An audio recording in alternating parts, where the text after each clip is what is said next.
Hi everyone, Lewis here. It's rare that I review a movie twice, but this is one of those rare instances because I saw Nope again today and again in IMAX, and I wanted to do a spoiler review because I really wanted to see it again, which is always a good sign. I know that I like a film if I want to watch it again pretty soon. I wanted to see it in IMAX again because, as I said in my non-spoiler review, I think IMAX really works for it. I think it's a great movie to see on that bigger screen. And I think it's shot in IMAX.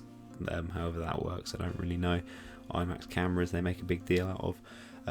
So I thought I'll go check it out again. And I was really lucky because I went to an early screening around 10 a.m. and there was nobody else there, which was an absolute dream. I've been a few times recently and had a normal theatre or screen next to myself, but it's rare that I go and I have the entire IMAX. It's the first time it's happened, so that was great. But yeah, I wanted to watch the film again to kind of finalise my opinion on it, because I knew that I really liked it, and I've thought about it a lot since I watched it, but I really wanted to kind of get a overall grasp of it, watching it and knowing kind of where the story went and that kind of thing. And yeah, I'm really glad that I did, because I really like it. I found it really good to watch a second time. So this is going to be a spoiler review basically, so if you haven't seen the movie then don't watch the rest of this.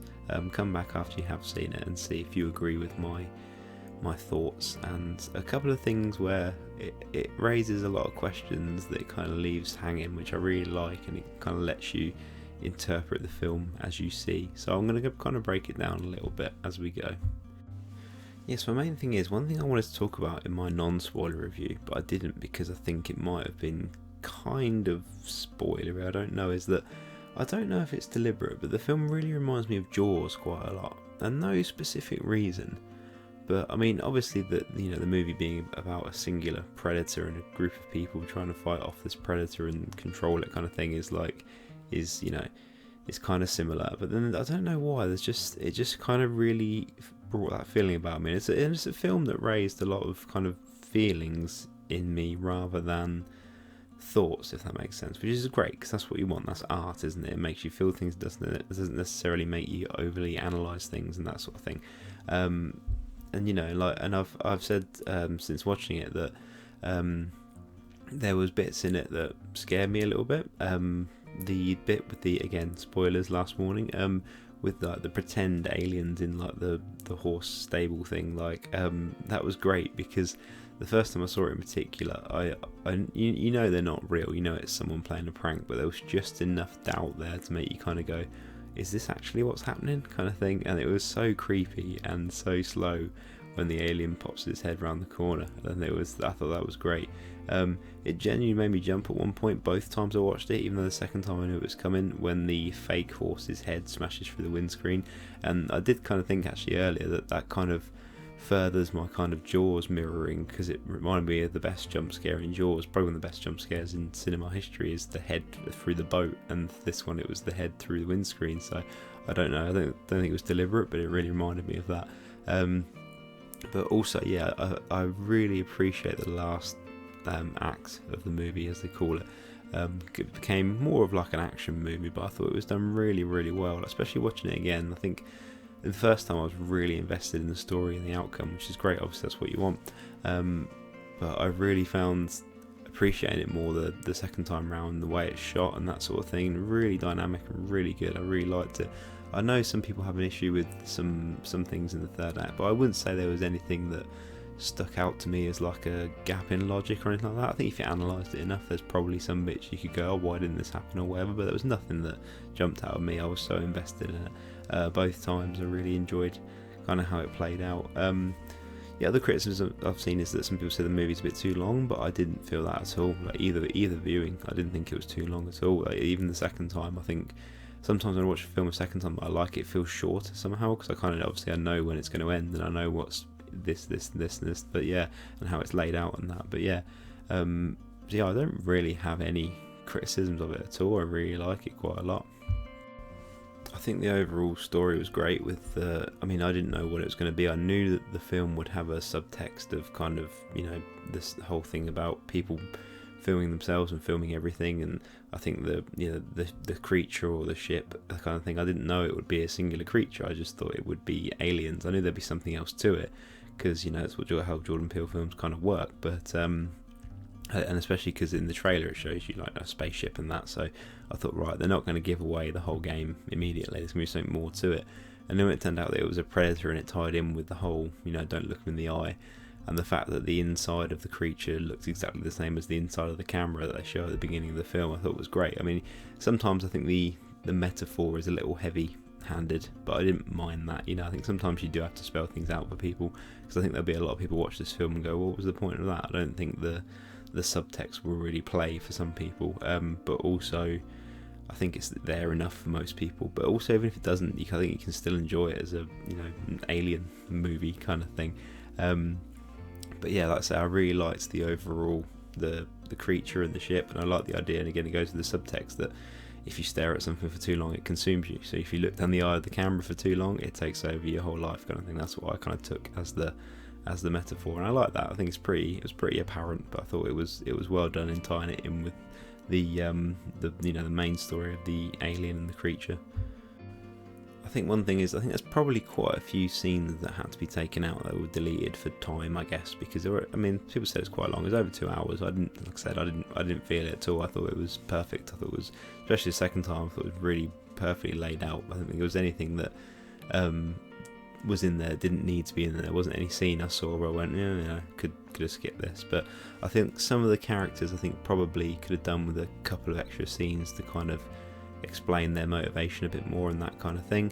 But watching it again and knowing where it ends up, I didn't find that being a problem. I just think it probably would have worked a bit more if they were fleshed out a little bit, only a tiny bit, but as it was, I think it worked fine. It kept the movie pretty streamlined. I like the whole side plot with Gordy's home and the chimpanzee and Stephen Yeun's character, and I like of that. I knew there'd be some sort of connection, and I kind of went, because obviously it's a TV show and it plays in the theme of cameras and films and stuff like that.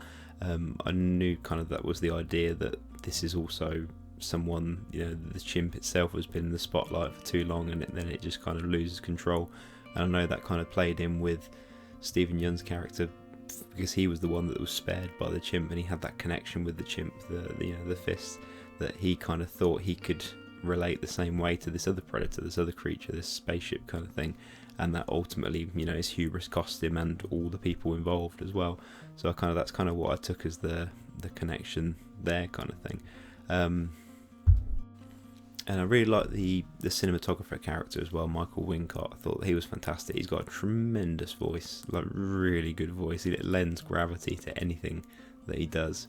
But I think his decision to go and sacrifice himself to the creature for seemingly no reason, I think some people will go, why did he do that? I think it is a bit sudden in the film, and I feel like there probably was a scene that explained who he is a bit more that probably was cut for time, but again, I took it as being he's obsessed with getting that impossible shot, like they say. That's his thing. He makes the impossible possible, and he says, we don't deserve the impossible before he dies, kind of thing. So I think that I really like the thing when they said, the sun's coming down, and he says, it's kind of the magic hour kind of thing, which is like, if you don't know, is kind of a cinematography filming term for when the sun's setting and you get that perfect light for sort of a half an hour window. And I think he took it upon himself, because I imagine the impossible shot is literally when you're being sucked up by an alien spacecraft or alien creature, and no one will ever see that shot. Although I did see a canister fall out, but I don't think that was meant to be anything. I think that was just something that the creature expelled, but and his camera as well, so I don't know if they're kind of saying that maybe that is there, kind of thing. But the fact that he would be the only person who saw that shot as he was getting sucked up into the ship. But also there was a brief moment before that happened where he took some pills, and the character Angel looked a bit concerned, so I don't know if maybe they were saying that he has something terminal and he was happy to sacrifice himself in pursuit of his goal, kind of thing, rather than letting himself die naturally and missing that opportunity, kind of thing. I'm guessing that's what it was. Maybe there was a scene that explained that, but also I like that it wasn't too heavy-handed. It would kind of let you draw its own conclusion. But I didn't notice that the first time and didn't think much of it. The second time I watched it, when I knew what his fate was, I realised it, kind of thing. So I really like that character, and I like that whole thing that he did there. Yeah, and in regards to people getting sucked up in the spaceship, the Star Lasso experience bit where all the people are absorbed up into the ship and you see what happens to them afterwards, and they're all just in those really tight spaces, and you know, there's like a horse skull in there and that kind of thing. That was really horrible. Like I said, this film made me jump. It made me feel quite emotional. It made me laugh, but it really made me feel just kind of oof, like that was really horrible. I've never thought of that before. When you think of it like an alien abduction, you think of like a beam and like people wake up in like a room or something. But I've never thought of the fact that people could be abducted by an alien ship and then just be consumed in that horrible fashion. And it's just like I'd never considered that, and seeing it done so graphically and so, you know, I saw it in IMAX as well, so loudly was really, yeah, quite disconcerting, but very well done that it can make you feel like that. Yeah, and finally, I think towards the end, say the motorbike chase and M trying to get the photograph with the well that they set up earlier, which was really nice. And I like that she didn't pick up the photograph. She went to see her brother to make sure her brother was okay.